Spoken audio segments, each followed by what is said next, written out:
하나님, 이 시간 하나님의 말씀을 전하는 시간입니다. 설교를 듣다가 하나님의 음성을 듣게 하여 주시옵소서. 설교를 듣다가 아프고 힘든 상처들이 치유되게 하여 주시옵소서. 말씀을 전하는 저에게도 하나님의 성령의 능력과 지혜를 더하여 주시옵소서.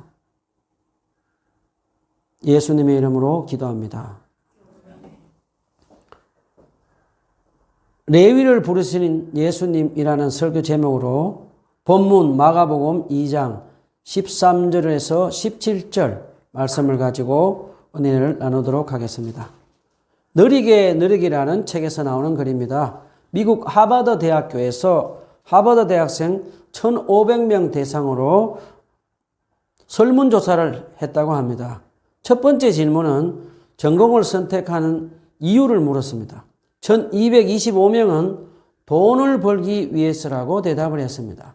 나머지 245명은 적성에 맞고 흥미에 맞아서 전공을 선택했다고 합니다. 다시 그들에게 두 번째 질문했습니다. 돈을 많이 벌면 행복할 것 같았냐라고 질문하자 1,225명 돈 때문에 전공을 선택한 학생들은 대부분 제대로 대답을 못했다고 합니다. 반대로 245명의 적성도 맞고 흥미도 맞는 학생들은 자신 있게 자기 의견을 말하며 대답했다고 합니다. 우리는 돈이 많으면 더 행복해질 것이라고 생각할 때가 참 많은 것 같습니다.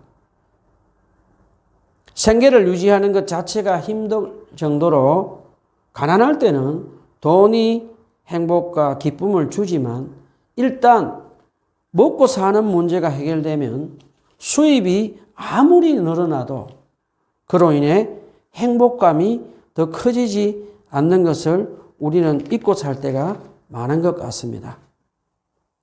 자, 마가복음 1장에 보면 예수님이 나병 환자와 중풍병자를 고쳐주셨다는 소문이 갈릴리 지방에 퍼져나갔습니다.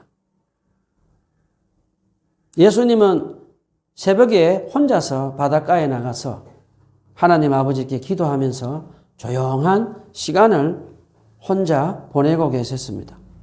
그런데 많은 무리들이 예수님 계신 바닷가로 파도처럼 밀려오고 또 밀려왔습니다. 예수님은 무리들을 뿌리치지 않고 하나님은 말씀을 가르쳤습니다. 왜 마가는 예수님이 무리들을 가르치는 것을 이렇게 많이 기록했을까요? 마가는 예수님이 사람들에게 하나님 말씀 가르치시는 것을 얼마나 중요하게 생각하시는지를 알았기 때문입니다. 예수님은 사람들이 몰려오면 집에서도 가르치시고 회당에서도 가르치시고 바닷가에서도 가르치시고 산 위에서도 가르쳤습니다.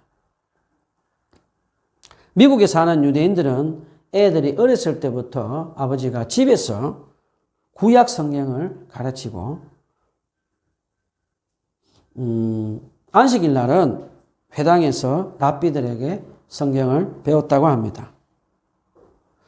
유대인들의 성경을 가르칠 때 아주 특별한 것 중에 하나는 애들에게 성경 말씀을 암송도 하지만 질문을 많이 하게 했다고 합니다.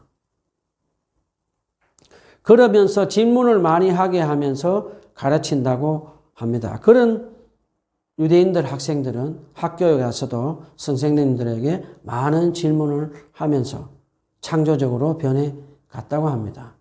우리가 잘 아는 대로 지금 미국 사회에서 그렇게 훈련받은 하나님 말씀을 배우고 가르침을 받은 유대인들은 많은 창조적인 영화 감독들도 나오고 인재들이 나오는 것을 우리는 알고 있습니다. 우리 크리스찬들은 구약 성경도 가지고 신약 성경도 가지고 있으면서 유대인들보다 훨씬 뛰어난 훌륭한 성경 말씀을 가지고 있습니다. 그래도 우리도 자라나는 아이들에게 하나님의 말씀을 집에서 부지런히 가르치고 또 가르치면서 항상 질문을 하도록 유도하고 가르쳐야 됩니다. 왜냐하면 질문을 많이 하면 창조적인 사람으로 변하고 상상력이 풍부한 사람이 되어서 하나님이 이를 앞으로 감당할 수 있는 사람들로 키워져 나가는 것입니다. 또 우리는 자녀들에게 하나님의 말씀을 가르치기 전에 부모들이 먼저 집에서 하나님의 말씀을 묵상하고 하나님과 함께하는 모습을 보여주면서 애들에게 마음의 감동을 주어서 그들에게 말씀을 가르치는 일을 해나가야 된다고 생각합니다. 자, 예수님은 무리들에게 이제 말씀을 다 가르치신 후에 예수님은 마을 입구로 들어오시다가 세금을 징수하고 있는 세리 레위를 보시고 나를 따르라 하시며 불렀습니다. 그러자 세리 레위는 모든 것을 내려놓고 예수님을 따라갔습니다. 어떻게 세리 레위는 예수님이 나를 따르라 하시는 말씀을 듣고 바로 모든 것을 내려놓고 따라갈 수 있었을까요? 세리 레위는 돈은 많았지만 늘 사람들에게 손가락질 받으며 사는 삶이 공고하고 마음이 가난했을 것입니다. 그것을 보신 예수님이 레위의 심령을 보시고 제자로 부르시고 나를 따르라고 하니 모든 걸 내려놓고 따라갈 수 있었습니다. 예수님이 제자로 부른 세리는 갈릴리 사람들에게 특별히 어부들에게는 미움의 대상이었습니다. 예수님이 세리를 제자로 삼으셨다는 것은 그 당시에는 큰 충격 중에 충격이었습니다. 자, 이제 우리가 예수님이 베이스 캠프로 삼으신 가버나움은 어떤 것인지, 그리고 세리 레위는 어떤 일을 했는지 한번 알아봅시다. 먼저 가버나움은 갈릴리 북서쪽에 위치한 도시로서 로마 군대가 그 당시에 주둔하고 있었습니다. 그리고 가버나움은 갈릴리 호수에서 나는 물고기들이 아주 유명한 상품이 되어서 유대 지역으로 팔려나가기도 했지만 인접국가 지중해까지 팔려갔던 아주 유명한 물고기가 나는 곳으로도 유명한 도시였습니다. 그럼 세리 레위는 그곳에서 무엇을 했을까요? 그 당시 로마 황제 밑에서 헤롯 안티파스 왕은 바로 이곳에 세관을 세워서 세리들을 시켜서 수입을 올리고 있었습니다. 세리 레위는 헤롯 왕 밑에서 고기 잡는 권한을 간장하던 세리장 일을 하고 있었습니다. 세리들은 헤롯 왕 세금을 징수할 때 자기들 몫으로 따로 챙겨서 수입을 많이 챙겼습니다. 그래서 그 당시 갈릴리 사람들과 어부들은 세리를 창녀같이 취급했다고 합니다. 그리고 세리들은 이방인과 노예들 같이 취급을 받아서 법정에서도 정인 진술을 할 수 없다고 합니다. 사람들은 나라와 민족을 배반한 세리들은 유대인들에게 반역자로 취급을 받으며 살게 했습니다. 예수님이 그런 세리 레위를 제자 삼으신 것도 큰 충격인데 이제 예수님은 그 세리 레위 집에 가서 식사를 한다고 하자 온 갈릴리 지방에 발칵 뒤집히는 탑뉴스로 퍼져나갔다고 합니다. 자, 예수님의 이제 제자가 된 레위는 기쁘게 예수님을 초대해서 큰 잔치를 베풀고 만찬을 예수님께 대접했습니다. 그리고 세리 레위는 다른 세리들도 초대하고 죄인들도 초대해서 많은 사람들에게 음식을 나누어 주었습니다. 세리 레위는 그동안 돈을 모으는 기쁨으로 살았는데 이제는 변해서 남들에게 돈을 베풀고 섬기는 삶으로 변해버린 것을 우리는 볼 수 있습니다. 마가복음 2장 15절 우리 다 함께 읽어보도록 합시다. 마가복음 2장 15절 다 함께 읽어봅시다. 시작. 그의 집에 앉아 잡수실 때 많은 세리와 죄인들이 예수와 그의 제자들과 함께 앉았으니 이는 그러한 사람들이 많이 있어서 예수를 따릅니다. 여러분 지금 이 모습을 보면 어떤 모습이 보입니까? 저는 마치 죄인들 집합소 같은 느낌이 듭니다. 교회가 이런 모습이어야 된다고 저는 생각합니다. 죄인들의 집합소. 예수님을 주인으로 예수님께 죄를 용서받은 죄인들의 집합소. 그것이 교회라고 저는 생각합니다. 우리 그 당시에 그럼 예수님이 식사하던 모습을 한번 알아봅시다. 예수님 당시에 귀족들은 만찬을 먹으면서 비스듬히 누워서 음식을 먹었다고 합니다. 그런데 오늘 예수님은 마치 귀족들이 음식을 먹듯이 비스듬히 누워서 세리와 죄인들과 함께 음식을 먹고 계셨습니다. 예수님은 세리들과 죄인들과 마치 오래된 친구처럼 친밀한 관계를 맺으면서 비스듬히 누워서 식사를 하셨습니다. 자, 이쯤 되면 늘 예수님 앞에 나타나는 사람들이 있습니다. 누굴까요? 바로 종교 지도자들입니다. 마가복음 2장 16절에 보면 앞으로 3년 동안 예수님을 감시하고 사사건건 시비를 거는 바리새인 출신 서기관들이 지금 예수님 앞에 나타났습니다. 지금 한번 상상해 보십시오. 예수님이 마치 귀족처럼 갈릴리 촌 사람들을 데리고 비스듬히 누워서 세리들과 죄인들과 음식을 드시는 모습을 보고 종교 지도자들은 속이 부글부글 끓었을 것입니다. 서기관들은 이렇게 생각했을 것입니다. 예수님이 의도적으로 자기들의 근위에 도전한다고 생각했을 것입니다. 예수님이 율법을 어기면서 자기들의 근위에 도전한다고 생각했습니다. 이 사람들은. 예수님 당시에 바리새인 출신 서기관들은 성경을 제대로 배운 사람들로 토라를 가르치는 랍비라고도 불렸던 사람들입니다. 예수님 당시에 예루살렘에 사네드린이라는 종교 최고 기관이 있었습니다.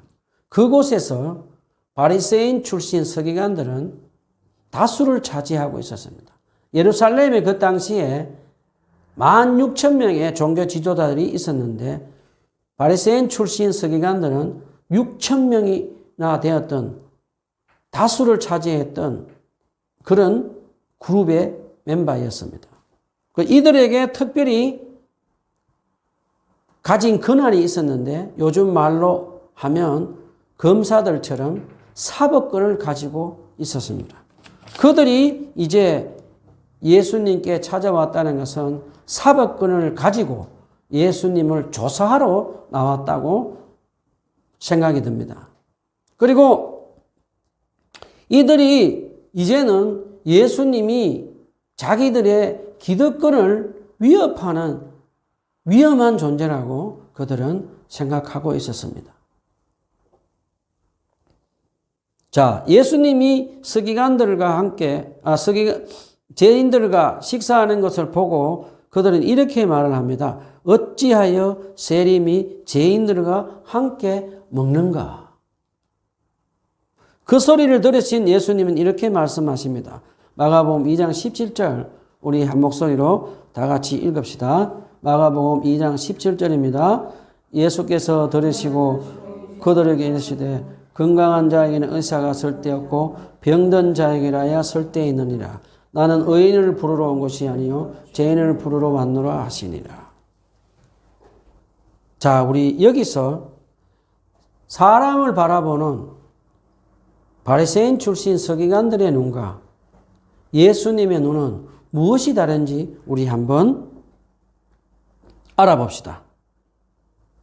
당시 바리새파 서기관들이 속한 이 종교 지도자들은 자기와 같은 유대 민족인 세리, 죄인, 병자들을 부정한 자로 취급하고 제거해야 될 대상으로 여겼습니다. 예를 들어서 간음하다가 잡혀온 여자들에게 종교 지도자들은 어떻게 했습니까?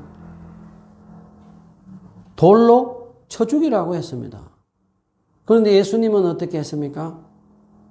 그 간음한 여인의 죄를 용서해주고 하느님의 자녀로 회복시켜 주셨습니다.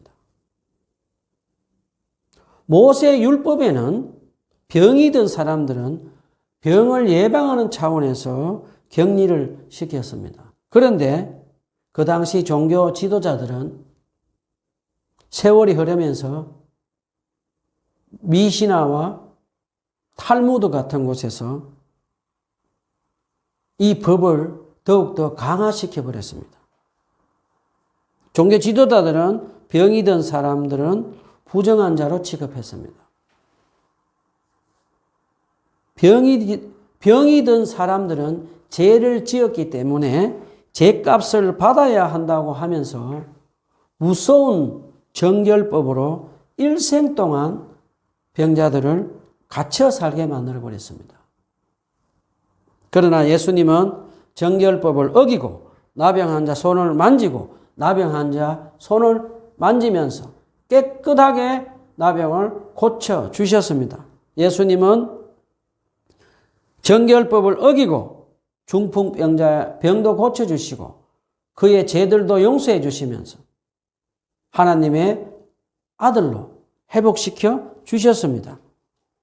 자, 바리새인들, 서기관들이 속한 종교 지도자들은 스스로 율법을 준수하는 자로서 자기 스스로 정결한 자라고 생각했습니다. 그러면서 세리와 죄인들과 병자들을 부정한 자로 생각하고 그 사람들을 제거해야 될 대상으로 생각하며 무자비하게 여겼습니다. 그들은 정결한 자, 종교 지도자라는 그들을 정결한 자로, 퓨리티로 여기고 그렇지 않은 세린과 죄인들은 임퓨리티로 여기면서 이들을 제거하고 무시하고 무자비하게 대해버렸습니다. 그리고 특별히 이 종교 지도자들은 세리와 죄인들, 병자들을 회당에 올 수 없도록 법으로 만들어버렸습니다. 그리고 얼마나 이들을 무시했는가 하면 부정한 자들은 죄를 회개할 수도 없는 존재들이라고 생각해버렸습니다. 종교 지도자들, 이들 마음속에는 항상 교만한 마음이 있었습니다. 나는 너보다 더 월등하고 내가 속한 이 그룹은 너희들보다 더 월등한 그룹들이다. 늘 그렇게 교만한 마음을 가지고 있었습니다. I am better than you라고 하면서 항상 상대방들을 무시하고 차별하고 무자비하게 대하는 그런 교만한 마음을 가지고 살았습니다. 이 종교 지도자들은 눈은 늘 율법의 눈으로 사람들을 바라보고 정죄했습니다. 그런데 예수님은 잘못된 이런 유대 종교 지도자들의 전통을 무너져야 된다고 생각했습니다. 그래서 종교 지도자들에게 쫓겨나고 버림받아서 회당에 갈 수 없는 자들, 아웃캐스터들을 예수님은 찾아가셔서 그들의 죄들을 용서해 주시고 질병도 치료해 주셨습니다. 예수님께 죄인이란 질병과 같아서 치료하면 되는 대상이라고 말씀하시고 계십니다. 예수님은 사랑의 눈으로 사람들을 보시고 죄인들 곁으로 다가가서 죄인들을 용서해 주시고 질병도 치료해 주셨습니다. 예수님의 눈에는 바리새파 출신 서기관들도 죄인들이고 죄를 용서받아야 돼요. 그런 대상으로 예수님은 말씀하셨습니다. 예수님의 사랑의 눈으로 창녀 취급받았던 세리 레위는 예수님의 제자가 되어서 이름이 마태로 바뀝니다. 마태는 구약의 마지막 책 말라기서에 이어서 신약의 맨 처음 복음책 마태복음을 기록하는 큰 역사를 이루게 해 주셨습니다. 자, 이제 이 초대교회의 전도 방법에 대해서 한번 알아보려고 합니다. 이제 기라성 같은 12사도들과 이 1세대들, 사도 바울과 같은 1세대들이 죽고 난 후에 이제 2세기부터 4세기까지 초대교회 성도들은 어떻게 이 예수님의 말씀을 가지고 전도를 했는가 한번 알아보도록 합시다. 초대교회의 예배와 전도, 알렌 크라이더 교수님이 쓴 책을 가지고 제가 배우고 알게 된 것을 한번 나누어 보도록 하겠습니다. 초대교회 예배와 전도를 쓴 알렌 크라이더 교수님은 제가 미국에서 세미나리 공부할 때 저를 가르쳐 주신 제가 존경하는 교수님 중에 한 분이었습니다. 이분은 25년 동안 영국에 와서 선교사도 하시고 이제 초대교회 교수님 중에 책을 쓰는 분 중에 아주 유명한 분입니다. 7개 국어의 언어를 사용할 수 있는 분이었습니다. 7개 국어.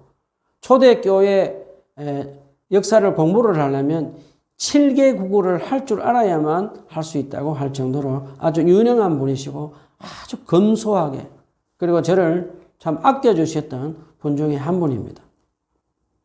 자, 이분이 저는 책을 보면 로마 당시에 어떤 문화고 어떤 상황인지 자세히 알 수 있습니다. 그 당시 로마 사람들은 살인을 하고 폭력이 중독이 되었던 사람들입니다. 오랜 전쟁으로 인해서 살인을 하고 폭력에 중독된 사람들이 많았다고 합니다.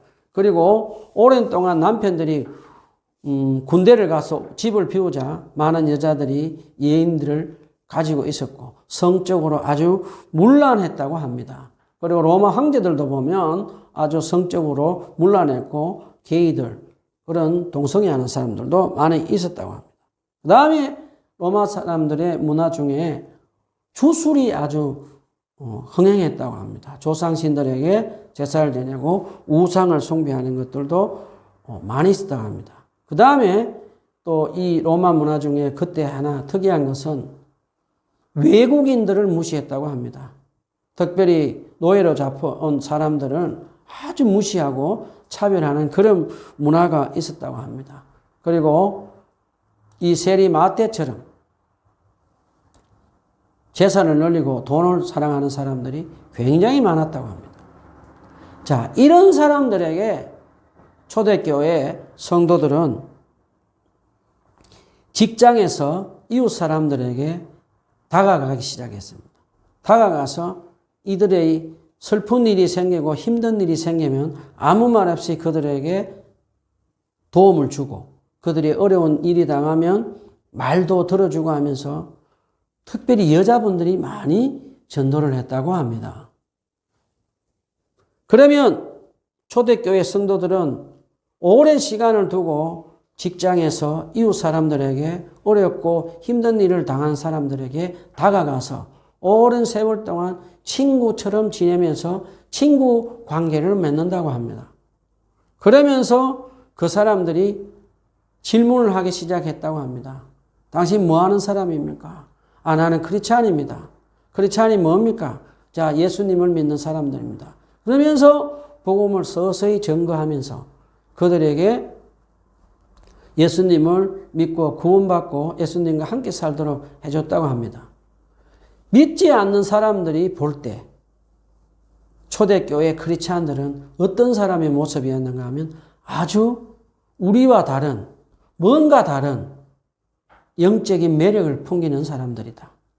spiritual attractive라는 그런 매력을 존재해 영적인 매력을 풍기는 사람들이었다고 합니다.